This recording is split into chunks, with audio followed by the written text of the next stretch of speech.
Lá, queridos, se você está com a sua Bíblia, já abre ela aí em Tiago, capítulo 1, versículo 12. Deus é bom.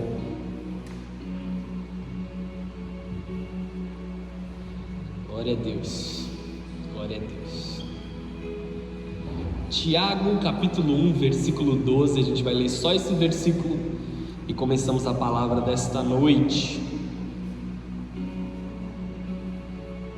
Creio que é uma palavra muito objetiva, muito rápida aos nossos corações.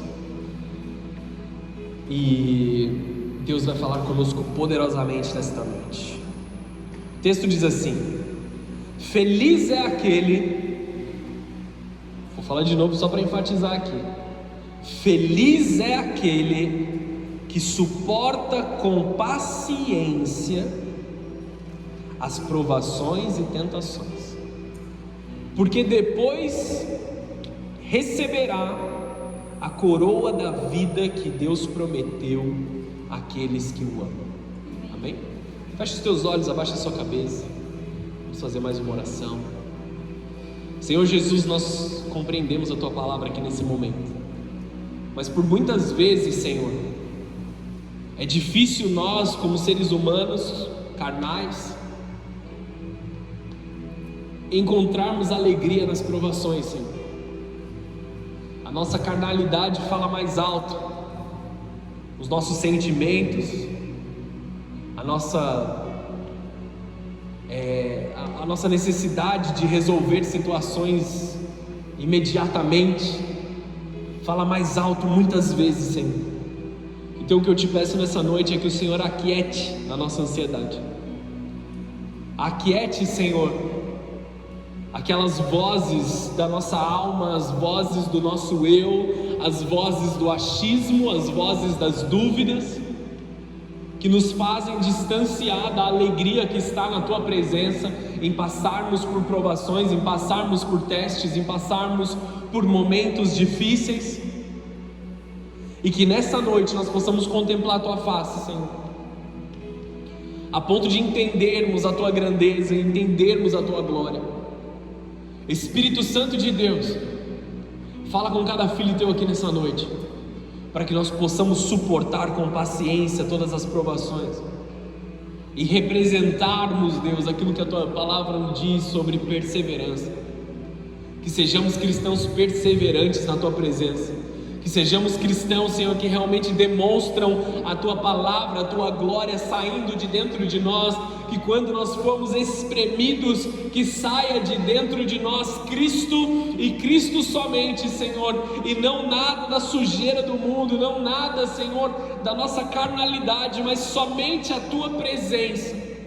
Em nome de Jesus, nos ensina nessa noite a encontrar a alegria, Senhor, encontrar felicidade em passar pelas provações e sermos aprovados pelo Senhor, em nome de Jesus, em nome de Jesus. Você pode aplaudir ao Senhor? Amados, embora soe estranho, está na palavra do Senhor, e se está na palavra do Senhor que é inerrante, isso é uma verdade sobre as nossas vidas. Existe alegria quando passamos por provações e tentações na presença do Senhor.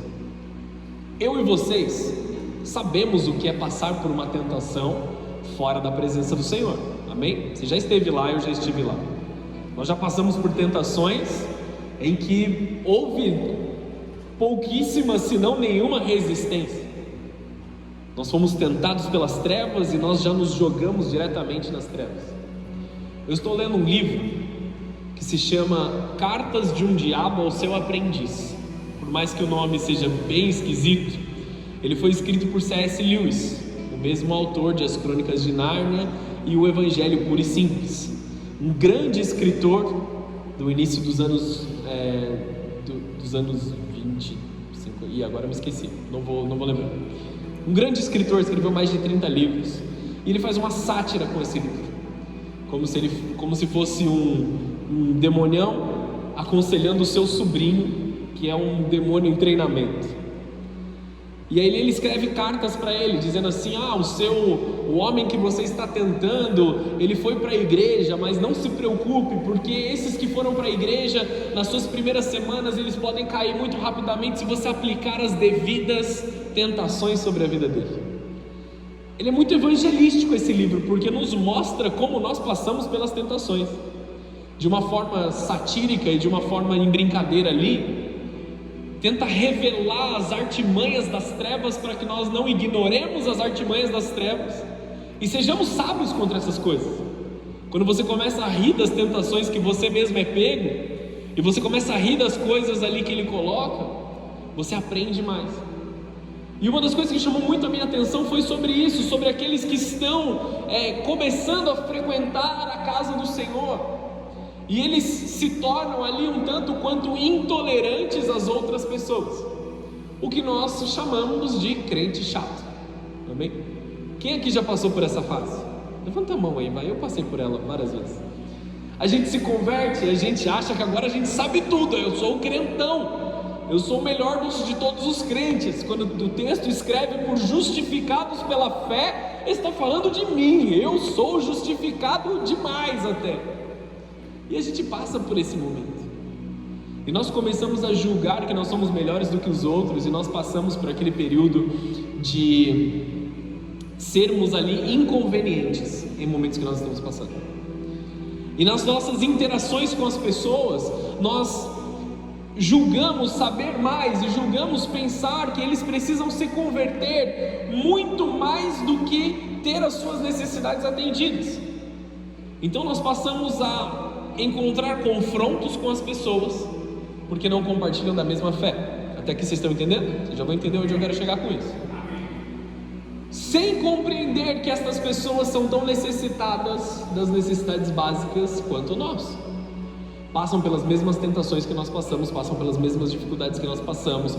Tem dias bons, tem dias ruins, e aí nós não conseguimos mais amar como Jesus ama. Ou nós estamos ali de um tanto com um véu sobre o nosso rosto, achando que nós somos de uma certa elite. Amém?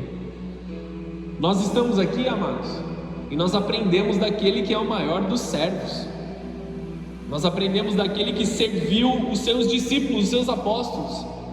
Ele escolheu os 12, ele era o mestre dos 12, ele era aquele que comissionaria eles para batizarem milhares. Mas mesmo assim, na última ceia, ele se dobra e lava os pés dos discípulos, mostrando que ele é o menor. Então nós precisamos aprender, amados, a nos colocar nos nossos lugares, de sermos pequenos, de aprendermos com os nossos próprios erros e aprendermos com as nossas próprias falhas, de que nós ainda estamos distantes de quem Cristo é. Amém? Nós precisamos olhar para nós mesmos e dizer: Deus continua fazendo uma obra na minha vida para que eu seja santificado. Deus me ensina a ter coragem, Deus me ensina a ter misericórdia, Deus me ensina a perdoar. E quando nós fazemos esse tipo de oração, não é algo mítico e mágico que acontece, mas Deus passa a nos dar oportunidades novas de demonstrarmos coragem, oportunidades novas de demonstrarmos perdão, oportunidades novas de abençoarmos pessoas. Deus me prospera na minha vida, prospera nas minhas finanças. Deus vai primeiro provar em nós se nós somos fiéis no pouco, para que sejamos colocados no muito. Deus me envia para pregar para as multidões, me envia para grandes lugares, faz uma obra poderosa na minha vida. Mas você tem sido fiel no pouco que Deus colocou para você, antes de você ser enviado para o muito? Uma parte das tentações são tentações geradas no eu, tentações geradas naquilo que nós estamos vivendo, e nós precisamos ser sábios para passar por essas tentações. Nós precisamos ser sábios para passar por estas provações que são geradas por nós mesmos, porque uma vez que nós passamos por elas e somos aprovados por Deus, nós crescemos em graça. Existem certas situações que vêm sobre as nossas vidas que, quando elas acontecem, nós julgamos que nós estamos sendo subtraídos, como se alguém tivesse roubado algo de nós, alguém tivesse nos traído, alguém tivesse causado um ferimento muito grande em nós. Só que quando o tempo passa, o propósito de Deus se cumpre, a glória de Deus vem e se manifesta, porque ela há de se manifestar sempre, amém, amados? Você começa a olhar para aquela situação de uma forma diferente, e você fala: agora eu entendo porque essa situação aconteceu, e o quão mais maduro eu me tornei nisso, a ponto de nós desejarmos agradecer as pessoas por terem nos passado para trás, terem nos machucado, terem nos ferido. Existe um nível de santidade que Deus nos propõe agora, de nós encontrarmos a alegria nas perseguições, provações e tentações. E talvez enquanto eu estou falando isso, você não concorde, porque talvez você esteja no meio da provação, no meio da situação, mas no fim da situação você vai perceber que Deus tinha um propósito com isso, para te trazer um galardão celestial. 3 amém, mas está tudo bem, vamos chegar lá. Deus trabalha nos seus ciclos, e por muitas vezes nós entramos em uma situação em que nós nos sentimos diminuídos, rejeitados, algo talvez traumático possa acontecer com você, e Deus observa a sua reação. Se a sua reação for uma reação agressiva, principalmente contra o teu próximo, você vai precisar passar por essa aprovação de novo para você ser aprovado. Só que se de dentro de você saem as atitudes que saem de Cristo, lembra da laranja do culto passado? Se você é espremido e sai aquilo que deveria ter saído de dentro de você, Cristo Jesus, Deus ele vai reformular toda aquela mesma situação em que você sentiu que você teve um dano, que você foi subtraído. Ele vai te levar para o mesmo lugar, talvez com as mesmas pessoas, talvez na mesma situação, para honrá-lo publicamente. Amém ou não? Amém. Deus trabalha em ciclos, e eu já vivi um pouquinho na presença de Deus, suficiente para saber que nos mesmos lugares aonde houve desonra, houve honra depois. Aonde houve deslealdade, a lealdade se manifestou. Aonde houve falta de amor, o amor se manifestou. Onde houve falta de perdão, o perdão se manifestou. Deus me leva de volta para o começo do ciclo, de tempos em tempos, com base na perseverança que eu tenho caminhado, para me honrar ou me ensinar de acordo com a minha perseverança, com os frutos que eu produzi em momentos de tentação ou momento de provação, para que eu aprenda dele e receba do galardão dele. Vocês entenderam o que eu falei ou foi muito confuso? Eu passei por diversas situações em que eu me senti completamente ali desonrado, completamente rejeitado, mas não reclamei. Orei a Deus, entreguei na mão de Deus. Muito tempo se passou, muitas coisas mudaram, as peças do tabuleiro mudaram, e Deus me volta para aquele lugar simplesmente para falar assim: eu estive com você o tempo todo, agora naquilo que você foi desonrado eu vou te honrar, vou te levantar. É isso que eu profetizo sobre a tua vida. No teu lugar de desonra, se você permanecer na presença do Senhor, se você for fiel ao Senhor, se você for fiel à palavra do Senhor, Ele vai te levantar e vai te honrar, não para que os outros vejam, nunca para que os outros vejam. Não precisa provar nada para ninguém. Deus simplesmente vai cumprir aquilo que é necessário dentro do teu coração. Você não precisa falar para ninguém, porque você sabe que você agora está completo em Deus. Aqueles que têm a sua identidade cravada na presença de Deus, aqueles que têm a sua identidade firme na presença de Deus, eles não precisam se provar para as outras pessoas, eles simplesmente estão vivendo a vida deles. Eu estou bem, eu estou tranquilo, eu estou satisfeito, porque Deus me fez satisfeito. Amém? Amém? Não precisamos ficar provando a nossa identidade, quando nós sabemos a nossa identidade. Então a provação, ela não destrói a fé, ela revela o que é genuíno. Quando a provação vem, quando o teste vem, quando a dificuldade vem, ela não é ali para diminuir a sua fé ou para causar barreiras do seu avanço, mas para fazer avançar aquilo que é realmente de Deus dentro do teu coração, para remover o que é abalável de dentro de você e manifestar o inabalável de Deus que foi colocado dentro do teu coração. Vamos ser um pouco mais pentecostal agora, amém? A perseverança não nasce nos dias tranquilos. Não há perseverança sentado no sofá da nossa casa. Não requer perseverança, amém? Não requer perseverança um ambiente de comodismo. E eu não quero ser como um daqueles coaches, vá para a sua zona de desconforto, saia do conforto, não sei o quê. Não é isso que eu estou te dizendo. Mas dificilmente você encontra crescimento espiritual em ambientes 100% confortáveis, ou ambientes em que não é necessário você passar por uma comunhão que talvez você não queira passar. Tem momentos de comunhão que nós não estamos muito a fim de passar. Crescimento está em ter conversas difíceis que nós estamos evitando. Amém ou não? Perdão são sempre conversas difíceis, mas elas são extremamente necessárias. Amar uns aos outros são conversas difíceis. Quando você está apaixonado por alguém e você vai se declarar o seu amor para alguém, como eu fiz para minha esposa uma vez na minha vida. Uma vez só já tá bom, já foi. Disse que eu amo uma vez e aí já era, é irrevogável. Não precisa ficar falando toda hora, né, amor? Brincadeira, tem que falar toda hora, né?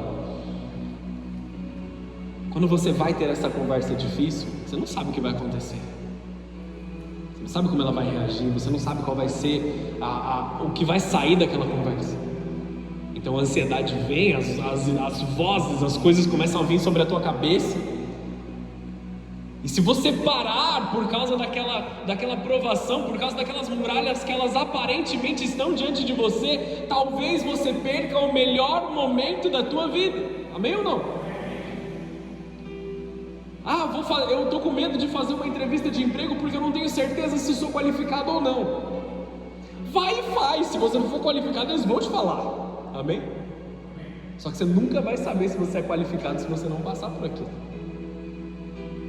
Eu tenho medo de ir lá e pedir algo para o meu chefe, ou me propor para fazer uma atividade, eu não tenho certeza se eu consigo. Se você não tomar a atitude, não tiver a conversa difícil, não fizer a pergunta que talvez seja difícil, jamais você vai saber a resposta. Então nós precisamos passar por isso. Momentos difíceis nos amadurecem o nosso caráter, amadurecem a nossa caminhada. A perseverança não nasce nos dias tranquilos, mas nos corações que escolhem não desistir, mesmo chorando, mesmo cansados e mesmo sem entender o propósito. Porque quando acontece algo conosco, rejeição ou algo assim, nós não entendemos o propósito, nós perguntamos: Deus, por quê? Para quê? O que aconteceu? E muitas vezes a resposta de Deus é um completo silêncio para nós. Quem já passou por isso? Deus, o que está acontecendo? Meu Deus, eu não consigo entender. Fala comigo, fala comigo, fala comigo. E Deus em silêncio. Não confunda o silêncio de Deus com a ausência de amor e a ausência de cuidado. Apenas não é o momento. Nós estamos confiando no Senhor em tudo aquilo que Ele está fazendo, porque a vontade dEle continua sendo boa, perfeita e agradável. Talvez não tenha tido uma pregação aqui nessa igreja que eu não usei esse texto, dizendo que a vontade de Deus ela é boa, perfeita e agradável, porque nós precisamos crer nisso. Às vezes Deus permite a pressão, não para te quebrar, mas para firmá-lo naquilo que Deus tem para você.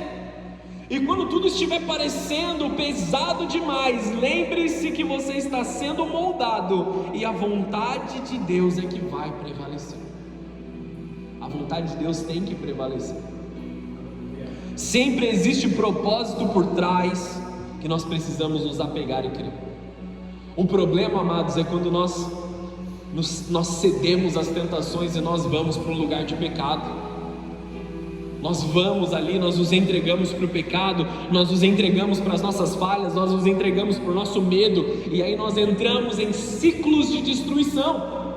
Da mesma forma que existem ciclos de bênção que nos levam de volta para lugares onde nós seremos honrados, onde houve falta de honra, como o exemplo que eu usei, os ciclos de destruição, eles fazem você passar pela mesma dor, pela mesma dificuldade, pela mesma tristeza, de novo e de novo e de novo, até que através da tua fé em Cristo, você quebre essa dor.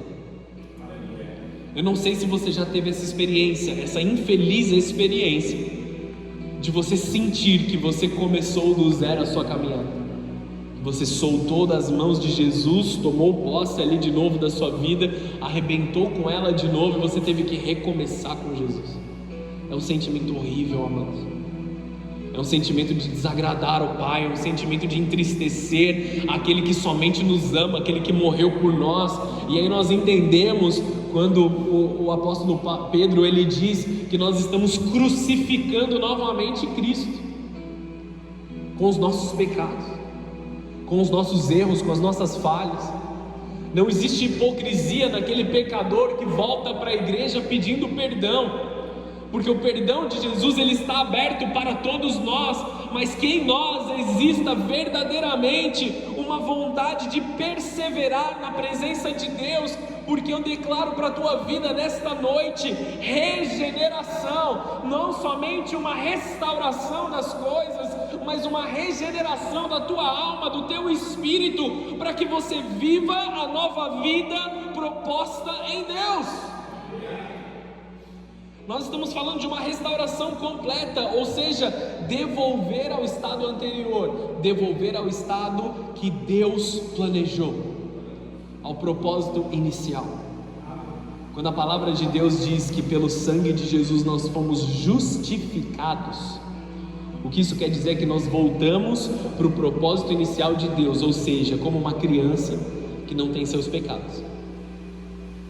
Imagina um bebê recém-nascido no seu colo. Que pecado tem esse bebê? Amém?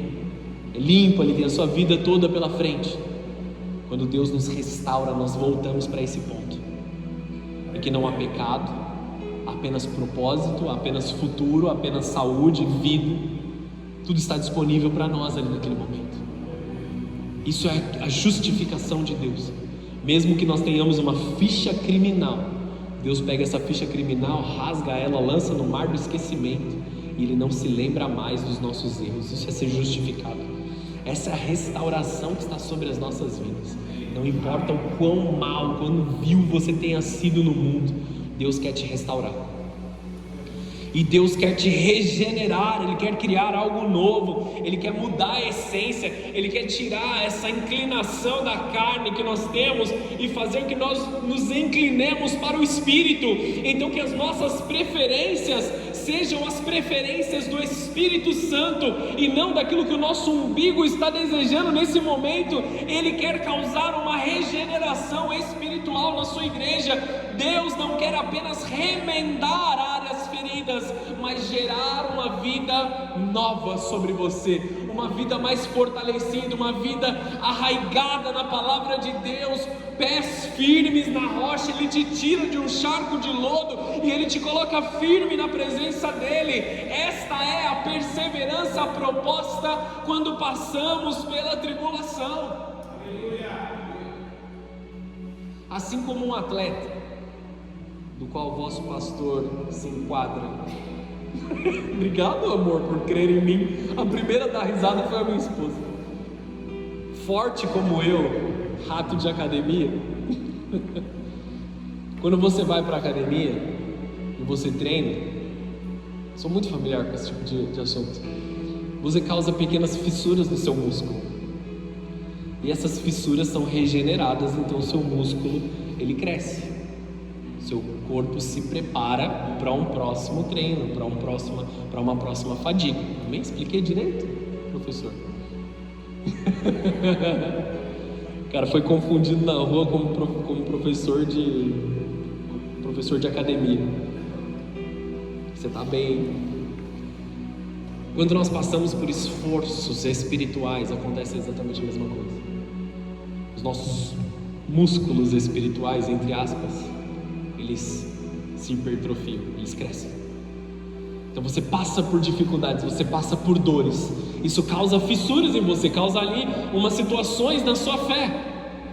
Então a sua fé aprovada depois de passar por isso, ela se regenera de uma forma mais forte. Você se torna mais forte espiritualmente. É aí que está a alegria de passarmos por dificuldade. É aí que está a alegria de nós passarmos por dores. É aí que está a alegria de nós passarmos por certas situações, porque aí nós somos renovados em nossa fé. E não para que nós tornemos o nosso coração mais duro, porque ele continua tão sensível como era antes, se não mais ainda para com as pessoas e para com a presença de Deus. Mas nós não sentimos as dores mais daquilo que o mundo nos propõe, mas nós somos inclinados para a glória do Senhor. Você está entendendo isso que eu estou dizendo? Deixa Deus crescer os seus músculos espirituais, amém, queridos? Exercite-os, porque você vai precisar deles. Ezequiel 36:26 diz assim: eu lhes darei um novo coração e colocarei em vocês um novo espírito, removerei o seu coração de pedra e lhes darei um coração de carne. Ele vai tirar a dureza de dentro de nós e nos dar um coração que é de carne, um coração que pode bater dentro de nós, que é sensível à voz e à presença do Senhor Jesus. Que você, nessa sua perseverança e na alegria de passar pelas situações, seja renovado por este novo coração. Deixa Deus colocar dentro de você um novo espírito. A vitória traz despojos espirituais sobre as nossas vidas. Em cada batalha vencida, o cristão ele conquista território espiritual. Cada batalha que nós vencemos, cada situação que nós passamos, nós tomamos posse de outros territórios espirituais. Se você venceu as drogas, você tem autoridade para ajudar pessoas a saírem desse lugar. Se você venceu situações ali como pornografia, como adultério, se você passou por situações como essa, se você venceu sobre isso, você tem autoridade na palavra de Deus de saquear o inferno e tirar pessoas que estão vivendo em destruição. Porque você tem autoridade sobre isso, porque a sua palavra, ela é uma palavra que está santificada pelo óleo de vida do Senhor, e você pode trazer pessoas para a presença de Deus, através das marcas e das dores que você enfrentou e venceu. Ao resistir às tentações, vencer os vícios, perdoar as ofensas ou suportar processos, o cristão recebe legitimidade para libertar os outros. Então, quando nós perdoamos, nós temos a autoridade para virar para o nosso irmão e dizer: meu irmão, está na hora de você perdoar e você viver livre. Quando nós amamos o nosso próximo, nós temos a autoridade de ensinar sobre amor, e então a alegria vem mesmo em meio à prova. Uma realidade da nossa atual cultura é que nós estamos ficando viciados em nos manter confortáveis. Nós queremos o máximo que nós pudermos achar de conforto, nós desejamos. Em cada situação, em cada momento, em cada lugar. Sabe aquelas pessoas que vão para qualquer lugar que elas vão, elas têm que arrumar um lugar para sentar? Estamos viciados em estar confortáveis o tempo todo. Mais do que nós deveríamos. Por muitos momentos nós estamos tentando nos manter bem, manter tranquilos, e perdemos a correção de Deus que vem para o nosso bem, porque nós estamos tentando nos preservar, quando Deus espera que nós confiemos nele para que ele nos preserve. Autopreservação é falta de fé na presença de Deus. Amém ou não? Amém. Fugir das dificuldades, fugir das dores, deixar de fazer aquilo que nós sabemos que nós devemos fazer, é desagradar o Senhor Jesus. Quando Paulo escreve a carta para o seu filho Timóteo, ama essa carta, ama esse momento que Paulo diz para Timóteo: sofre comigo as dores em favor do Evangelho. Ele está ensinando o seu filho na fé a sofrer junto com ele. Não quer dizer que ele vai morrer o tempo todo, que ele vai ser açoitado o tempo todo, mas que ele teria que passar pelas marcas que o Evangelho gera. E quantos de nós estamos disponíveis a passar pelas marcas do Evangelho? Nós queremos o poder, nós queremos a glória, nós queremos o sobrenatural. Pregadores gostariam de pregar como aqueles grandes homens que encheram estádios. Gostaríamos de profetizar na frente de muitas pessoas, ver os mortos voltando à vida, ver os homens entrando numa cadeira de roda, num culto e saindo correndo.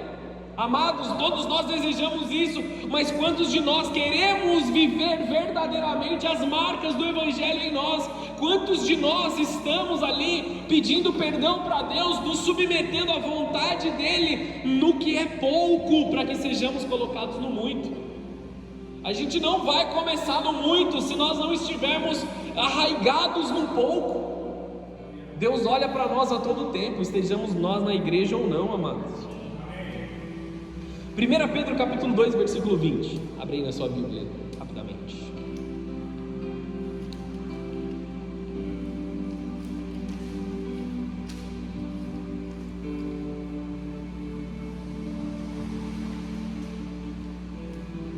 Pedro capítulo 2, versículo 20 e 21.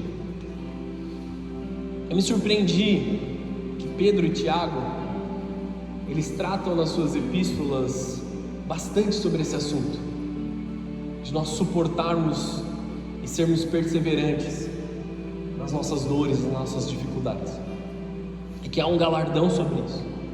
Olha o que Pedro está dizendo para a igreja: não há mérito algum em ser paciente quando são açoitados por terem feito o mal.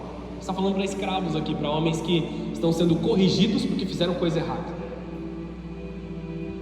Não há mérito, não existe mérito se você está sendo corrigido porque você fez algo errado.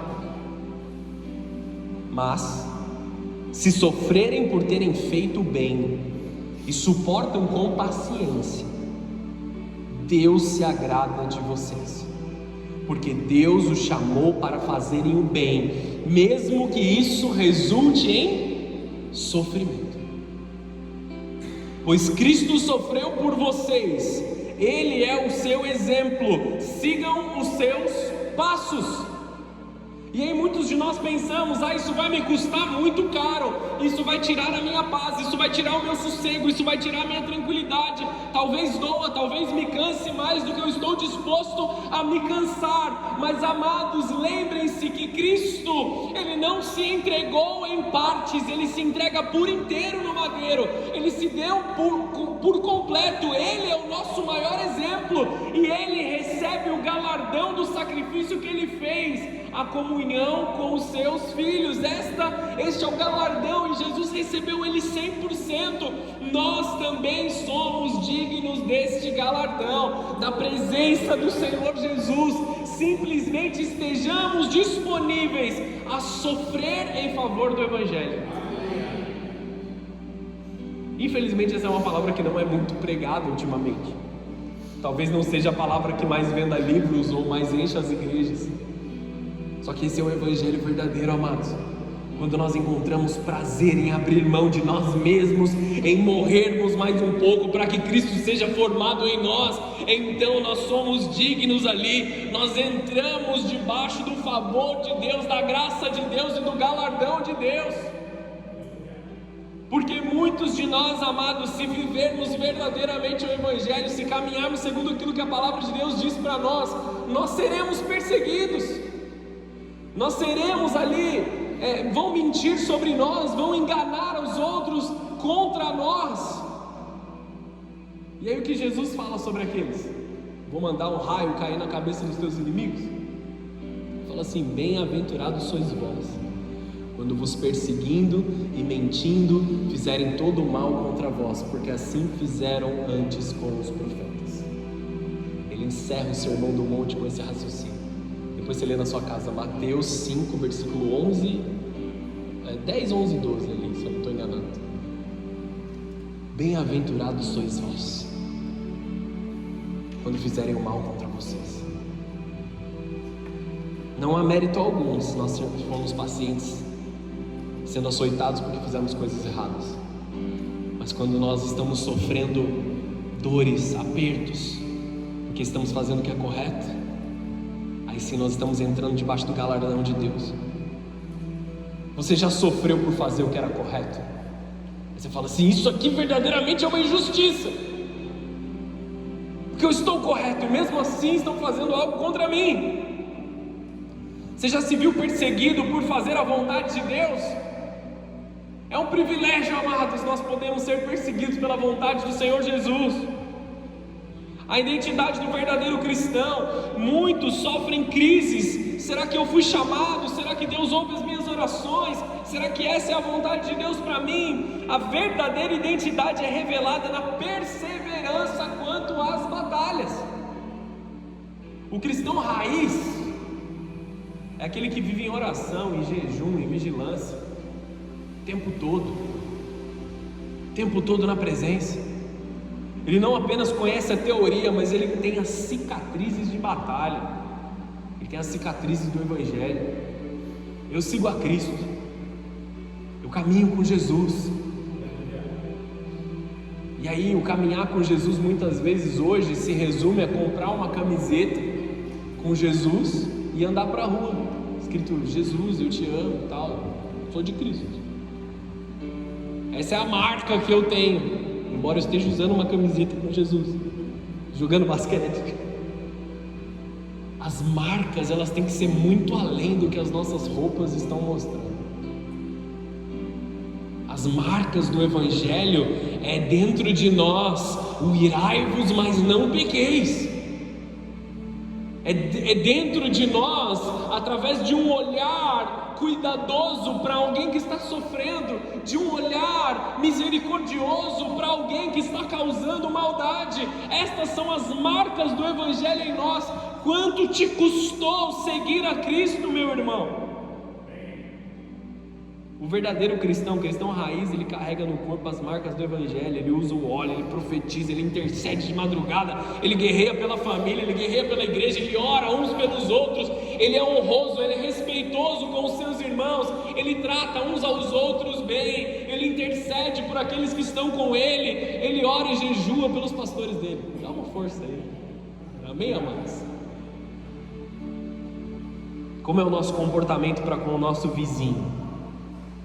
Quero usar uma palavra diferente aqui. A gente traduziu do grego para o português o nosso próximo.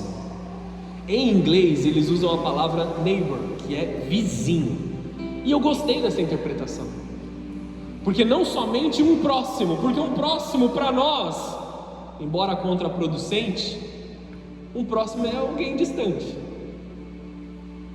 O vizinho é alguém que está imediatamente ao nosso lado. Como nós tratamos o nosso vizinho? Como nós tratamos a pessoa que está imediatamente ao nosso lado? Como nós tratamos a pessoa que está ao nosso lado em qualquer outro lugar?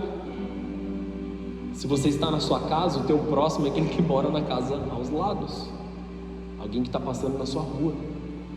Se você pega um ônibus, é o vizinho que senta ali do teu lado no ônibus. Quando você vai na igreja sozinho, o seu vizinho que você talvez não conheça dentro da igreja aqui. Como nós somos para com os nossos vizinhos. É mais próximo do que parece quando nós somos pressionados pelos relacionamentos que nós não gostamos ou que nós evitamos. O que nós aprendemos quando nós nos doamos para esses relacionamentos. Tiago capítulo 2, versículo 12 diz assim: Portanto, tudo que disserem e fizerem, lembrem-se de que serão julgados pela lei que os liberta. Olha só, a lei que os liberta, não que os escraviza. Não haverá misericórdia para quem não tiver demonstrado misericórdia, mas se forem misericordiosos, haverá misericórdia quando forem julgados. Amados, à medida com que nós medirmos, nós seremos medidos. Como nós tratamos o nosso vizinho, como nós tratamos o nosso próximo, como nós tratamos as pessoas que estão diretamente conectadas conosco, quer nós a conheçamos ou não, quer eles demonstrem as necessidades dele ou não, como nós nos comportamos com aqueles que estão ao nosso redor. Continuam comigo aqui? Quando somos mansos e humildes de coração para aprender com os relacionamentos que Jesus nos propõe, nos tornamos mais parecidos com Ele. Nunca somos tão parecidos com Jesus do que no momento que nós estamos perdoando uns aos outros. Essa foi a missão principal de Jesus. Ele veio e perdoou a humanidade através daquilo que ele fez no madeiro. Então nós nunca seremos tão parecidos com o nosso mestre do que no momento que a gente estiver perdoando. Esse é o ápice do cristianismo: perdoai uns aos outros. O ápice da marca de Cristo em nós. Pisaram no teu pé, ô meu irmão, me perdoa aí.